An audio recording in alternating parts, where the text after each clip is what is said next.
Hello കൂട്ടുകാരെ, ഇന്ന് ഞാൻ നിങ്ങളെ കൊണ്ടുപോകുന്നത് പ്രകൃതി ഭംഗി തുളുമ്പുന്ന വയനാട്ടിലേക്കാണ്. ഹിറ പബ്ലിക് സ്കൂളിലെ കൊച്ചു കൂട്ടുകാരോടൊപ്പം ഒരു അടിപൊളി യാത്ര പോയി വരാം. യാത്ര തുടങ്ങുന്നതിന് മുമ്പുള്ള ഒരു ആവേശം അതൊന്ന് കാണേണ്ടത് തന്നെയാണ്.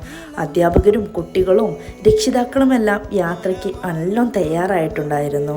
വയനാട്ടിലെ മനോഹരമായ ചുരക്കാഴ്ചകളും ആ തണുപ്പും ആസ്വദിച്ച് ഞങ്ങൾ യാത്ര തുടർന്നു. യാത്രയിലുടനീളം പാട്ടും ഡാൻസും ഒക്കെയായി കുട്ടികളെല്ലാം നല്ല ആവേശത്തിലായിരുന്നു. വയനാട്ടിലെ ചുരം കയറിയുള്ള ആ യാത്ര തന്നെ ഒരു പ്രത്യേക അനുഭവമാണ് കേട്ടോ. ഞങ്ങൾ ആദ്യം പോയത് ടീൻസാനിയ പാർക്കിലേക്കാണ്. അവിടെ കുട്ടികൾക്കായി ഒരുപാട് റൈഡുകളും വാട്ടർ പാർക്കുകളും ഒക്കെ ഉണ്ടായിരുന്നു. വെള്ളത്തിൽ കുളിച്ചും കളിച്ചും ഊഞ്ഞാലാടിമക്കാർ ശരിക്കും ആഘോഷിച്ചു. അതിനുശേഷം വയനാട്ടിലെ മനോഹരമായ കാഴ്ചകളെല്ലാം ഓരോന്നോരോന്നായി ഞങ്ങൾ കണ്ടു. എല്ലാം കഴിഞ്ഞ് വൈകുന്നേരമായപ്പോൾ വർണ്ണാഭമായ പൂന്തോട്ടങ്ങളും ലൈറ്റുകളുമൊക്കെ അണിഞ്ഞു നിൽക്കുന്ന പൂപ്പൊലി കാഴ്ചകളാണ് ഞങ്ങൾ കണ്ടത്. അത് അതിലേറെ മനോഹരമായിരുന്നു. കുട്ടികൾക്കും മുതിർന്നവർക്കും ഒരുപോലെ ആസ്വദിക്കാൻ പറ്റിയ ഒരു പാർക്കായിരുന്നു കേട്ടോ ടീൻസാനിയ പാർക്ക്. അങ്ങനെ വയനാട്ടിലൊന്ന് പോകണമെന്ന് ഞാൻ എല്ലാവരോടും ഒന്ന് പറയും.